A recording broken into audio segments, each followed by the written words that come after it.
ధర్మవరం పట్టుచీరల వ్యాపారస్తులకు ముఖ్య విజ్ఞప్తి. రేపటి రోజు అనగా 29/4/2024 సోమవారము ఉదయం 10 గంటలకు శ్రీ శమీనారాయణ స్వామి దేవస్థానం నందు మన యొక్క వ్యాపారస్తుల సమావేశం ఏర్పాటు చేయడం జరుగుతుందని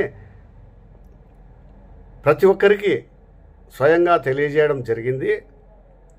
అనివార్య కారణాల వల్ల ఈ కార్యక్రమంను గాంధీనగరం శ్రీ రాఘవేంద్ర స్వామి వారి దేవస్థానంకు మార్చడం జరిగింది. సోమవారం జరగబో ఈ కార్యక్రమము యథావిధిగా 10 గంటలకు ప్రారంభమవుతుంది. ఈ కార్యక్రమం యొక్క ఉద్దేశాన్ని కూడా ప్రతి ఒక్కరికి స్వయంగా తెలియజేయడం జరిగింది. కావున ప్రతి ఒక్కరు కూడా ఈ కార్యక్రమానికి ఇచ్చేసి ఈ కార్యక్రమంలోని ముఖ్య విషయాలను తెలుసుకోవాల్సిందిగా కోరుచున్నాను. అదేవిధంగా మధ్యాహ్నం 1 గంట తర్వాత అందరికీ భోజనములు కూడా ఏర్పాటు చేయడం జరిగింది. దయచేసి భోంచేసి వెళ్ళవలసిందిగా అందరినీ విజ్ఞప్తి చేస్తున్నాను.